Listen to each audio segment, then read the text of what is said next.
Have you ever felt like you are just one course, one mentor, or one secret strategy away from total success? We live in an era where wisdom is sold like fast food. You open Instagram, and a 20-year-old in a rented Lamborghini promises to teach you how to escape the matrix for $49.99. You look at successful people, billionaires, artists, leaders, and you think, if I could just sit in a room with them, if I could just download their brain into mine, I would be set for life. We are obsessed with the idea that success is a transferable technique. But what if it's not? What if the very way we think about learning, teaching, and mentorship is completely wrong?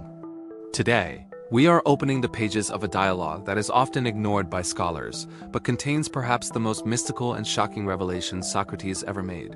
This is Plato's Theages. It's a story about a desperate father, an ambitious son, and a philosopher who refuses to teach him. This isn't just a book about ancient education. It is a mirror for our modern obsession with hacks and gurus. It asks the uncomfortable question, can wisdom actually be taught? Or is it something that happens through a mysterious chemistry that no money can buy? If you are looking for a mentor, or if you are trying to lead others, you need to hear this. The core message of Theages centers on the definition of ambition and the mystery of connection. The story begins with a father, Demodocus, dragging his son, Theages, to see Socrates. The son is young, hungry, and impatient. He wants to be wise. Why? Because he believes wisdom is the ticket to power. He wants to rule the city. He wants to be a tyrant. He demands that his father pay for a sophist, a professional knowledge seller, to teach him the tricks of power. But the father is worried these sophists will corrupt his son, so he begs Socrates to take the job. Here is the twist. Socrates says no. And he doesn't just say, I'm busy. He says, I have nothing to teach. This brings us to the core philosophy of the book. Socrates argues that true education is not the transfer of information from a full vessel to an empty one. It is not a transaction. He reveals that his ability to help students depends entirely on a spiritual force, his Daimonion or divine sign. If the vibe isn't right, if the spiritual connection isn't there, no amount of teaching will work. The core message is that wisdom is relational, not technical. You cannot force growth. You cannot buy enlightenment. It is a byproduct of a specific kind of relationship that the universe either permits or forbids. Let us break this down into 3 profound insights that will change how you approach your own growth. Insight number 1. The tyrant's fantasy. When Socrates asks Theages what exactly he wants to learn, the boy struggles. Eventually, he admits he wants the knowledge to manage citizens. Socrates pushes him until the ugly truth comes out. Theages wants the power to make everyone do what he wants. He wants to be a tyrant. This is a profound critique of our own ambitions. How often do we say we want to learn leadership or learn influence? Socrates exposes that often, what we really want is control. We want the shortcut to making the world obey us. The insight here is that ambition without a definition of the good is just a craving for tyranny. Before you look for a mentor to help you succeed, you must rigorously ask yourself, success at what cost and for what purpose? If you skip this step, you are just arming a dangerous child with a loaded weapon. Insight number 2. The fallacy of the paid guru.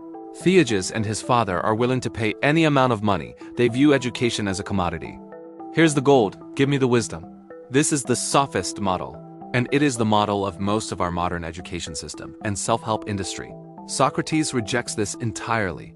He implies that the moment money becomes the primary bond between teacher and student, the nature of the relationship changes.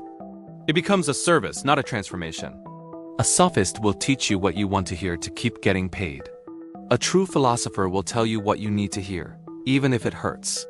The insight is, be suspicious of wisdom that has a price tag. Real mentorship is a bond of love and mutual pursuit of truth, not a business transaction. Insight number 3. The mystery of the divine sign. This is the most famous and mystical part of the dialogue. Socrates explains that he has a daimonion, a divine inner voice. This voice never tells him what to do, but it often tells him what not to do. He tells the story of Aristides, a former student. Aristides made immense progress while he was hanging out with Socrates. But then, he went away to war and stopped spending time with him. When he returned, he had lost everything he learned. Aristides admits, I never learned anything technical from you, Socrates. I just grew better by being in the same room as you, and even better when I sat next to you, and best of all when I touched you. This is mind-blowing. Socrates argues that learning is osmosis. It's about proximity to a great soul. It's about the energy, the atmosphere, the unspoken chemistry between two people.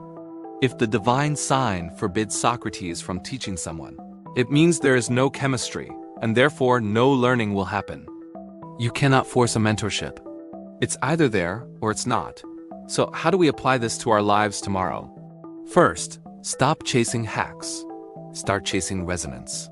If you are looking for a mentor or a leader to follow, don't just look at their resume or their bank account. Look at the connection. Do you feel better just by listening to them? Does their presence make you want to be a better person, not just a richer one?